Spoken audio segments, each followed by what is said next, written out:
मऊ से खबर आ रही है। आखिर क्यों बदहाल है बुंदेलखंड का किसान? आइए देखते हैं क्या है पूरी खबर। आखिर क्यों बदहाल है बुंदेलखंड का किसान? आजादी के बाद भी किसानों को स्वतंत्रता नहीं मिली। हर सरकारों में किसान कर्ज में डूबता चला गया और आत्महत्या करने पर आमादा हो गया। खास तौर से बुंदेलखंड के बेबस लाचार मजबूर किसानों ने बड़े पैमाने पर आत्महत्याएं की हैं, लेकिन सरकारें खामोश रही। पीढ़ियों की पीढ़ियां समाज का एक बड़ा तबका पूरी तरह से कृषि पर आश्रित है। किसान अनाज पैदा करता है, उपजाता है और वह उपजाई फसल ज्यादा दिन अपने घर नहीं रख सकता, क्योंकि जरूरतें और कर्ज उसका कायदे से पीछा किए हैं। इसीलिए बुंदेलखंड का किसान औने पौने दामों पर अपनी फसल बेचने को मजबूर है। बुंदेलखंड में किसानों का डाटा बहुत खतरनाक है। किसानों की उत्पादन से ही बुंदेलखंड के बाजार टिके हैं।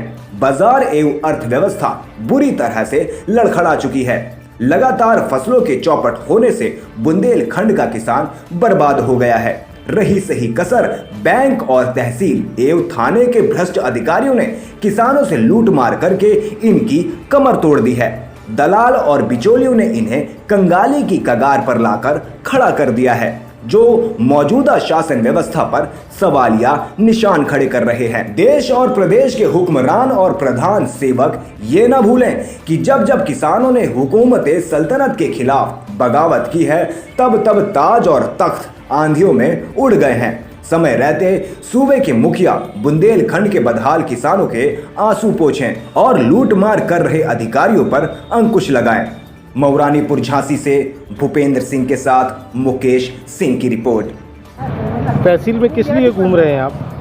घूम नहीं रहे साहब, प्रार्थना लिए फिर रहे हैं कि सर हमारा जो है खेतों में नुकसान हो गया है और दातली तमाम नुकसान हो गया। तो हमारे खेतों का सर्वे करा के हमारे और हमारे किसान भाइयों की तरफ जो है सरकार देखे, उनको कुछ मुआवजा दे, उनको कुछ राहत दे, इसलिए घूम रहे हैं सर। और आप लोग हमारी थोड़ी सी मदद कर दें। ऐसे वक्त में, आड़े वक्त में आप हमारा काम नहीं करेंगे या हमारे काम नहीं आएंगे तो हम कहाँ जाएंगे? आत्महत्या की ओर ही चले जाएंगे। जैसे अगले में राहत नहीं मिल रही तो हम क्या करेंगे सर, कहाँ जाएंगे? इसलिए क्या ऐसी क्या दिक्कत आ रही है आप? ये दिक्कत आ रही है कि हम लोगों को खाने पीने के लिए दिक्कत आ रही है। हम खेतों के अलावा हमारे पास कोई रोजगार तो है नहीं, हमारे पास कोई फैक्ट्री तो है नहीं कि हम उसमें से कमा लें। हमारे पास कोई बैंक पे खाता है नहीं कि हम ब्याज से रकम कमा रहे हों। इसलिए सरकार हमारी वो देखे, हमारे किसानों की वो देखे, खेतों की वो देखे, हम लोगों को बचाए। हम तराईमाम कर रहे हैं, सरकार की चक्कर लगा रहे हैं कि सर हम लोगों को बचा लें ऐसी आपद की स्थिति में। खंड का किसान क्यों आत्महत्याएं कर रहा है, आप बताएंगे? इसके पीछे क्या कारण है? मेन समस्या है कि हमारे यहाँ रोजगार कोई उपलब्ध नहीं है। बुंदेलखंड में रोजगार की विकराल समस्या है। हमारे यहाँ का किसान दिल्ली, बम्बई, गुजरात और पंजाब में सिर्फ इसीलिए भागता है कि यहाँ काम नहीं मिलता है। वो सपत्नी को पूरे परिवार के साथ पलायन करता है। अभी आपने लॉकडाउन के टाइम पर देखा होगा कि हमारे किसान भाई हजारों मीलों से एक साथ पैदल आए और अपने घर पे आए, इसलिए क्योंकि वहाँ पे भी भरण पोषण बंद हो गया था। अब लॉकडाउन खुला तो मेरे किसान भाई फिर वहाँ पलायन की ओर आ गए हैं।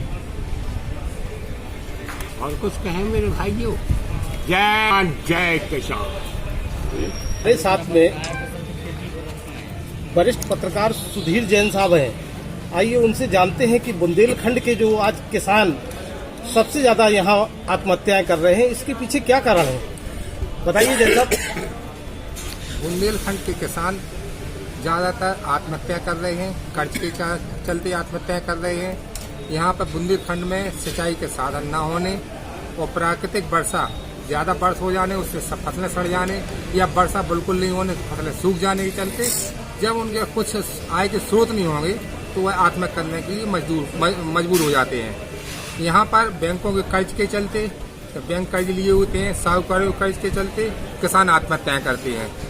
और यहाँ पर जो किसान हैं वो किसान अब आजकल किसान मजदूर बन के रह गए हैं। वह भुखमरी करते के कारण परिवार का भरण पोषण करने के लिए वह मजदूरी काम करने लगे हैं। किसानों चलते जो किसान है गांव के वह गांव खाली होने लगे हैं। गांव खाली इसलिए हो जाते हैं, शहरों के लिए पलायन इसलिए कर जाते हैं क्योंकि खेतों में काम नहीं होता उनके पास, खेतों में फसलें नहीं होती हैं उनके पास। जब फसलें नहीं होती, काम नहीं होती तो परिवार का भरण पोषण कैसे होगा। यहाँ पे कई किसान परिवार ऐसे हैं जिनके पास परिवार की संख्या 10 और 20 है, उनके पास 2 बीघा खेती है, 3 बीघा खेती है।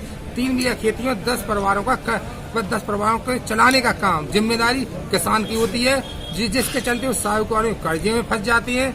तो कर्जे में इतने फंस जाते हैं कि आत्महत्या ही उनके लिए चारा रह जाता है। फसलें उपज होती नहीं है। जो बुंदेलखंड के किसान हैं पिछले लगभग 10 सालों से यहाँ की उपज का जो उपज हो रही है वह किसी न किसी कारण से वो उपज बर्बाद हो जाती है या उपज होती नहीं है खेतों में, जिसके चलते यहाँ किसान मतलब आत्महत्या करने के लिए इसका आगे भविष्य में भी इसका कोई भी समाधान नजर नहीं आ रहा है। इसके पीछे कारण है कि सरकार की इसमें कोई ठोस रणनीति, कोई ठोस योजना हमारे इस बुंदेलखंड के लिए लागू नहीं की गई है। सिर्फ अभी तक जितनी घोषणाएं हुई हैं सब कागजी घोषणाएं हुई हैं या सरकार की चुनावी घोषणाएं हुई हैं या अपने किसानों को अपने पक्ष में करने के लिए योजना हुई है। वर्तमान में झांसी जिले के किसानों की क्या हालत है? देखिए, बुंदेलखंड का जिला झांसी या पूरे बुंदेलखंड की बात करेंगे हम कि लगातार कई सालों से यहाँ का किसान बदहाल है, बेहाल है, बेबस है, कर्ज में दबा हुआ है, जिसकी फसलें हो नहीं पा रही हैं। सरकारें कई आई बदली, लेकिन किसानों की किस्मत नहीं बदली।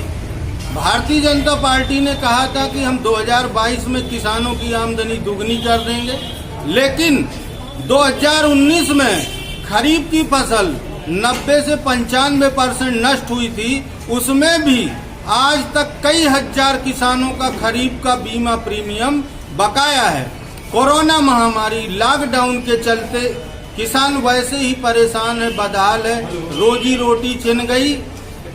लेकिन इस वर्ष भी खरीफ की फसल लगभग उर्द 90%, मूंग की भी फसल नष्ट हुई, तिली की भी नष्ट हो गई, मूंगफली की भी।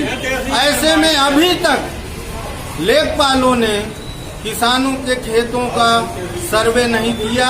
ये बहुत दुखद बात है। किसान परेशान है, किसान की सुनने वाला कोई नहीं है। हमने खेतों पर जाकर किसान की फसलों का देखा। आज किसान पीला मोजियम रोग से परेशान है, अन्ना जानवर से परेशान है। परेशानी की कोई सीमा नहीं, किसानों की कोई सुनने वाला नहीं। हम सूबे के मुख्यमंत्री योगी आदित्यनाथ से मांग करते हैं कि किसानों के खेतों का प्लाट टू प्लाट सर्वे करके उनको जो क्षति हुई है उस क्षतिपूर्ति है तो उनको मुआवजा दिया जाए। ये हम लोगों की मांग है। साहब खेत पे सो रहे थे और कल 50 लोग थे और 50 लोगों ने फसल काटी और हमारा ये बच्चा वो हमारी पत्नी थी और लोगों को आप शब्द बोले थे लोग। और 100 नंबर मैंने झांसी से फोन किया था, झांसी से 100 नंबर पहुंची, वो फसल उठवा के लाई। अभी साहब फसल उसकी तिली की फसल इनके घर पे रखी है, 7 महुआ की डुड़िया साहब कटी डली थी 2 साल से खेत पे, वो भी उठा लाए। यहाँ पे क्यों बैठे आप? हम साहब बच्चे के इंतजार में बैठे हैं जब से, और कोई थाने वाले भेज नहीं रहे। हमसे बेर फोन आ रहा है कि 3000 रुपये दो, हम ना पैसा नहीं है। पुलिस ने मांग की है पैसों की? पुलिस ने मांग की है पैसों की और कल से कर रही है और ये कह रही है हम 2 दिन और बैठा लेंगे। किस थाने की बात कर रहे हैं? मऊरानीपुर थाने की बात है साहब।